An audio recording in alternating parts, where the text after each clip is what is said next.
Love will rise above the battles we fight, casting out darkness with blinding light. With every word kindness, with every act of peace, love will unite and wars will cease.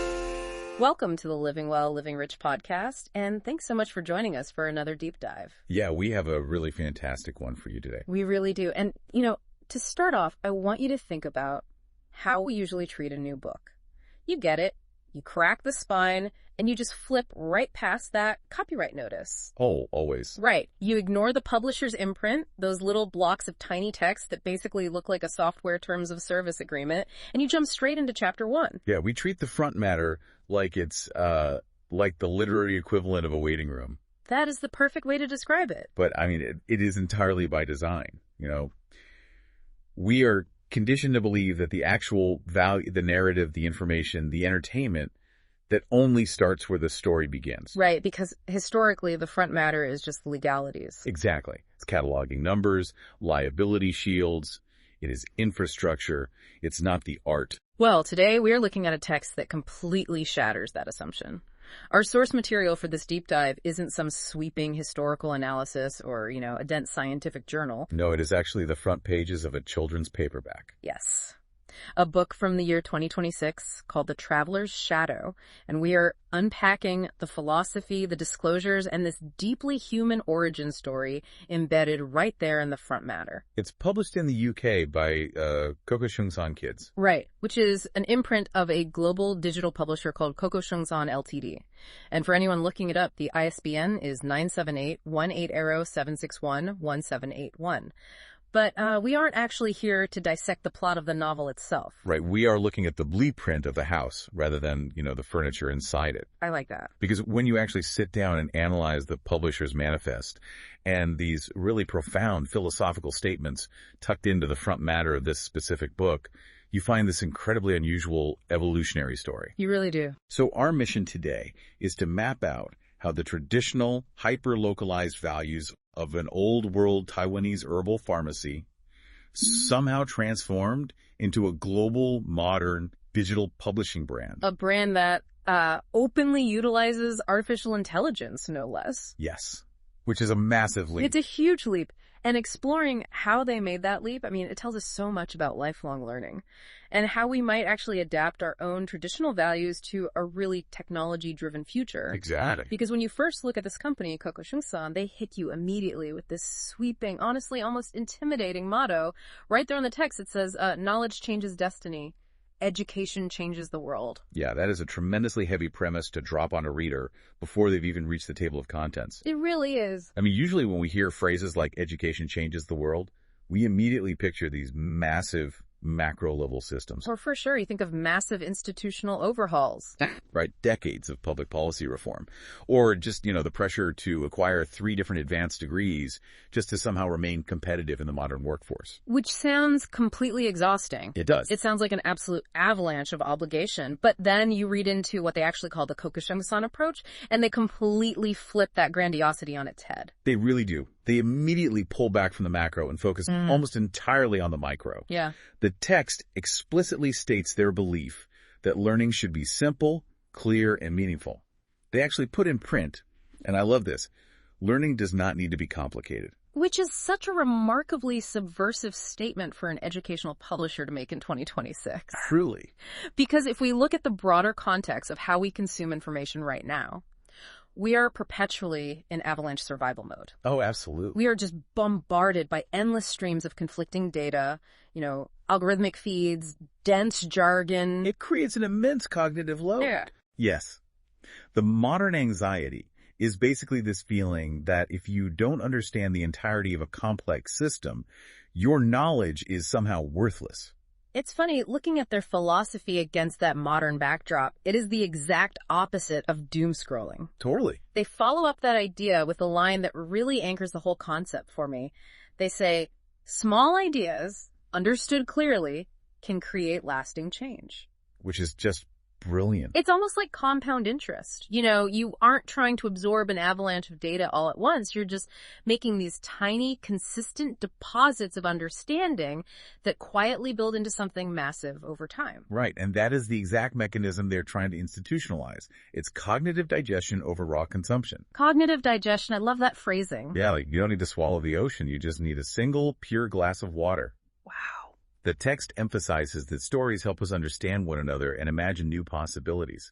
So their focus isn't on the rote memorization of sweeping historical facts. Right. It's on cultivating curiosity, creativity, and compassion through these isolated, digestible concepts. So for everyone listening, I want you to think about the last time a really tiny piece of advice or just a passing observation completely shifted your perspective for an entire week. Well, that happens all the time. Right. Maybe it was just a slight adjustment to how you communicate with a coworker, or a single sentence from a mentor that reframed a problem you were totally stuck on. Exactly. That is the compound interest of knowledge. It's highly targeted, highly practical insight. But implementing that kind of deep care for a reader's gradual growth, I mean, it requires a very specific framework. That's not a philosophy that typically originates in some corporate boardroom driven by quarterly engagement metrics. No, definitely not. You'd think a publisher pushing back against the modern information avalanche would be like some trendy Silicon Valley startup preaching digital minimalism. Right, but the publisher information points somewhere completely different. It really does.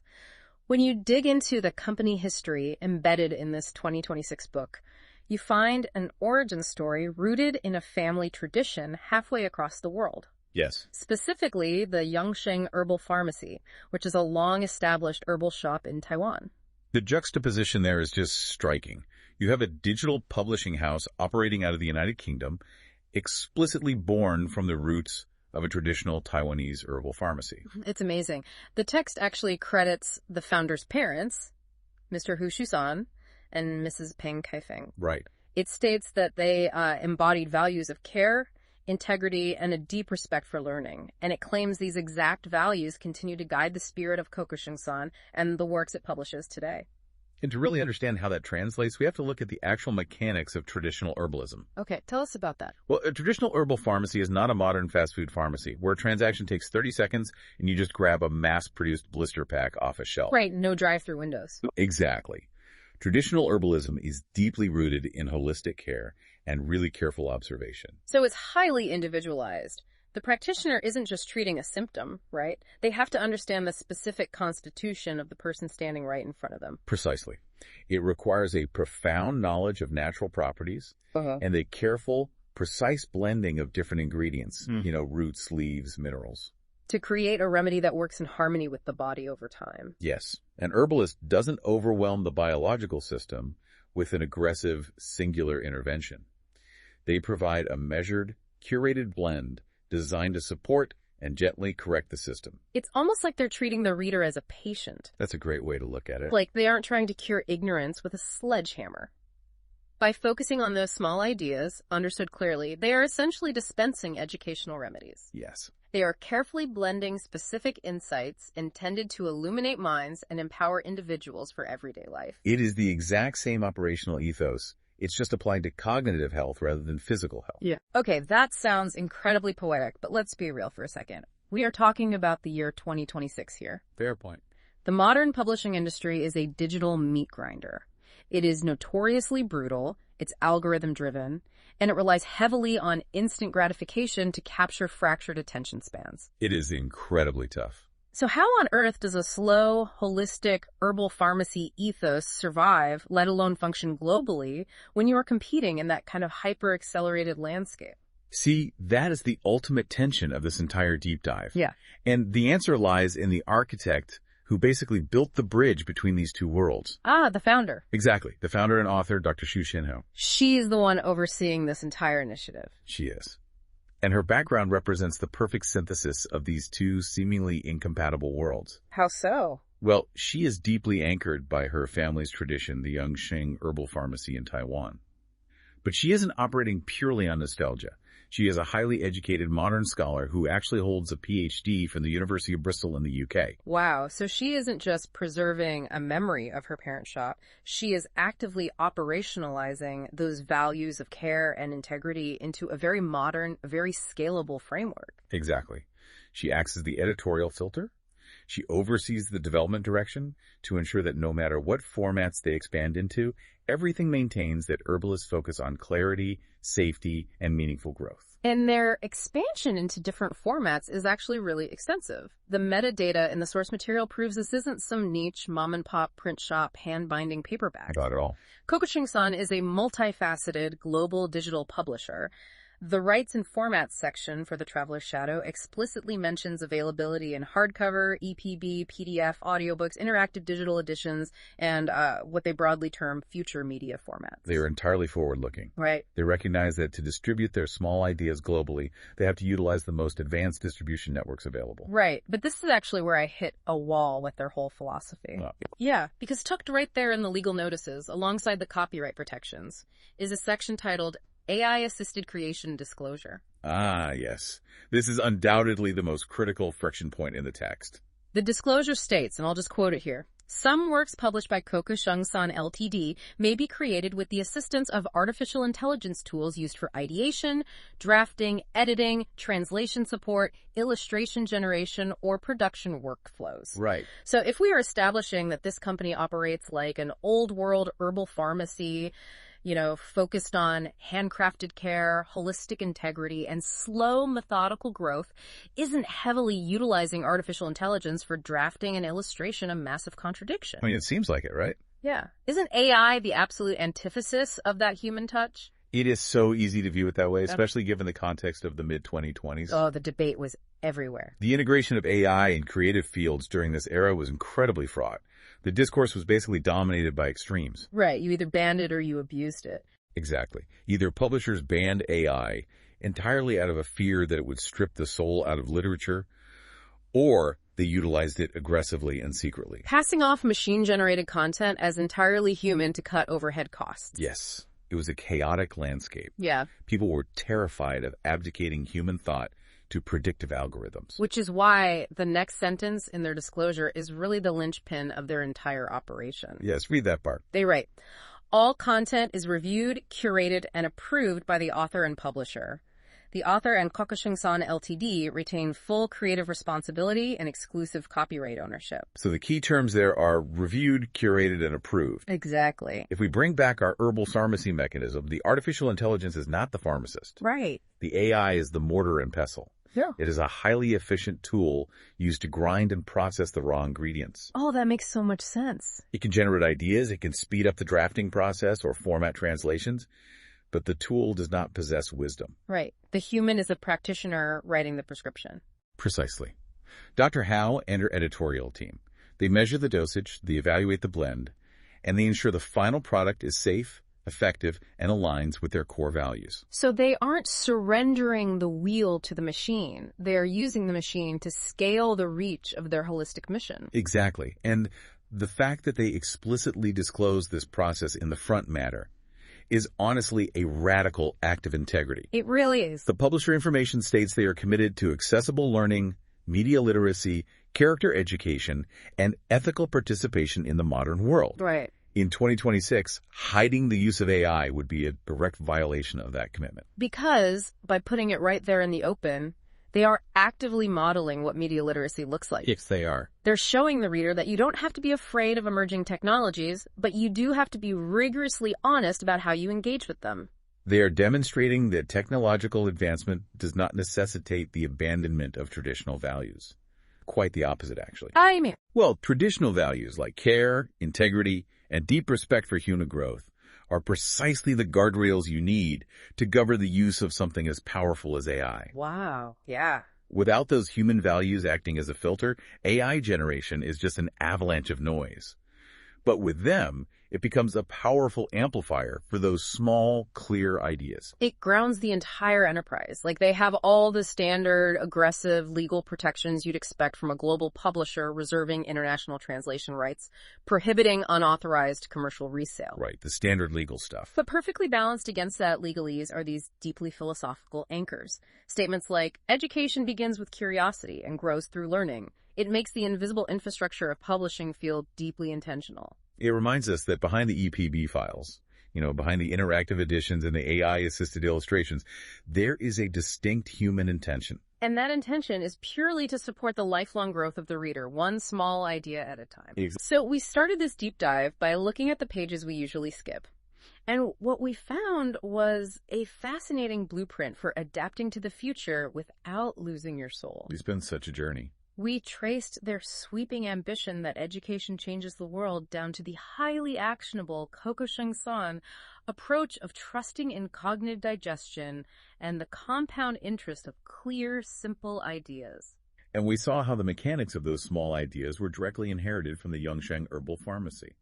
The holistic care and integrity, modeled by Mr. Hu Shusan and Mrs. Peng Kaifeng, laid a foundation that proved incredibly resilient. Resilient enough that their daughter, Dr. Shu Chen-ho, could take those old-world Taiwanese roots, combine them with modern academic rigor, and build a digital education ecosystem that embraces cutting-edge technology with complete ethical transparency. It's truly impressive. It is. And for you listening, if you want to see how this philosophy translates into actual learning resources and digital footprints, the broader Kokoshungsan ecosystem operates entirely on these principles. Highly recommend checking it out.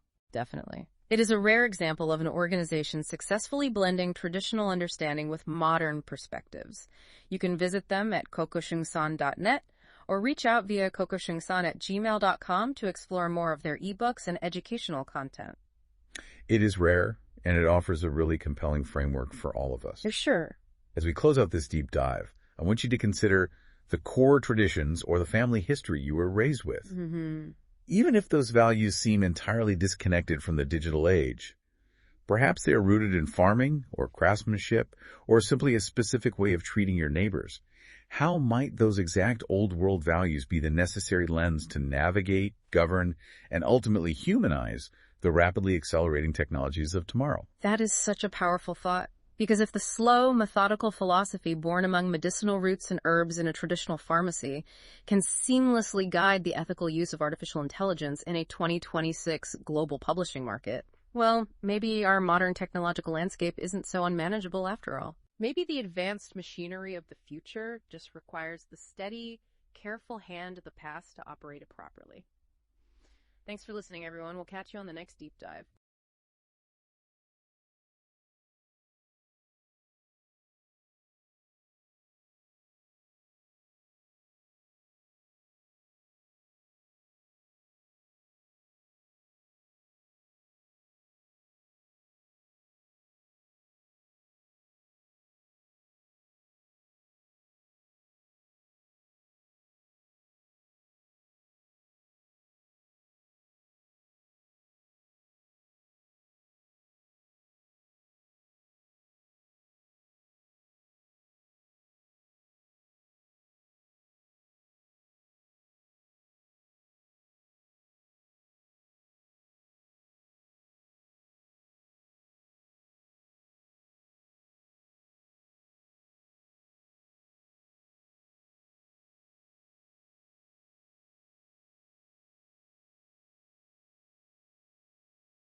In a world divided by colors and lines, where fear and hate seem to intertwine, we stand together, voices strong and clear, singing a song of hope that conquers our fear. Ooh, yeah.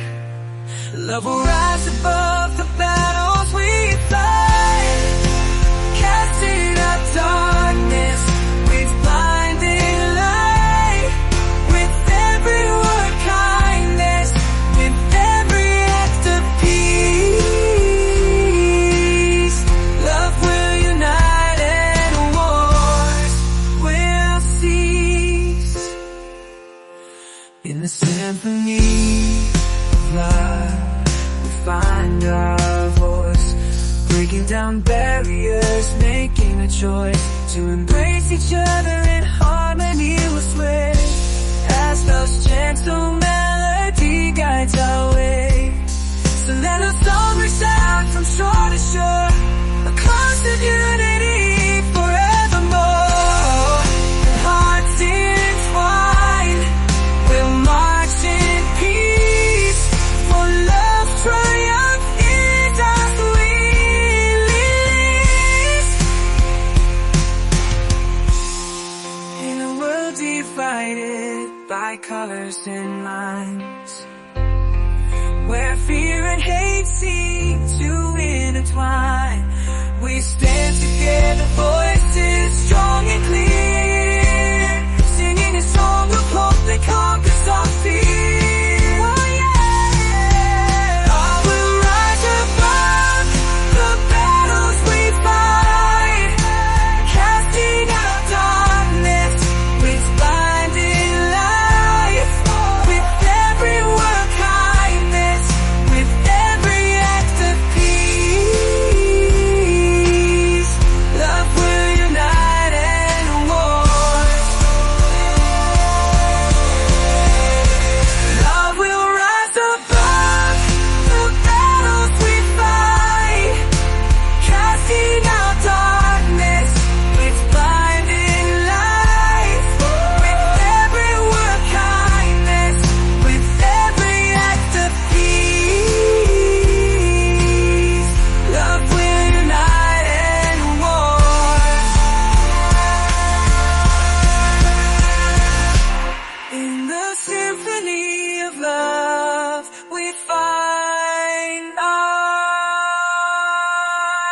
In a world divided by colors and light, where fear and hate seem to intertwine, we stand together, voices strong and clear, singing a song of hope that conquers our fear.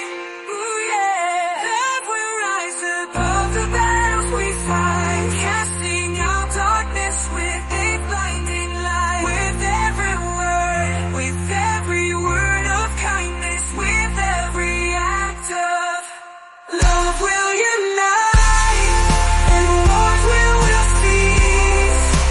Love will unite and wars will cease.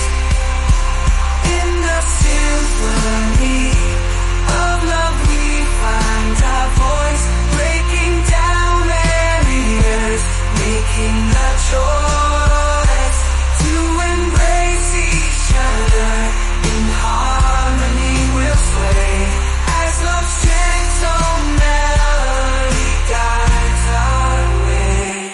So let love's song resound from shore to shore, a chorus of unity forevermore.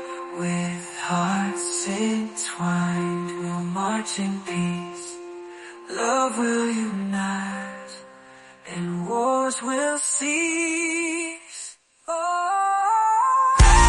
In the symphony of love, we find our voice, breaking down barriers, making the choice to embrace each other.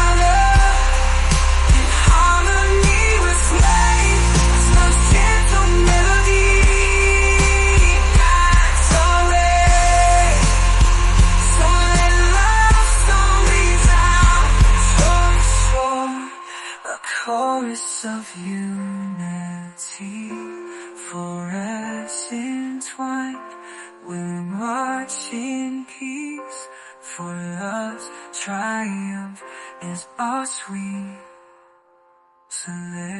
love song.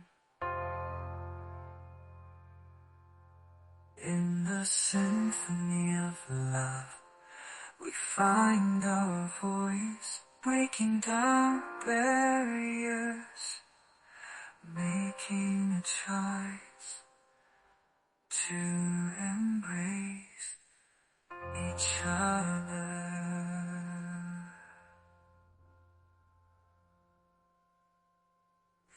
In the symphony of love, we find our voice, breaking down barriers, making a choice to embrace each other.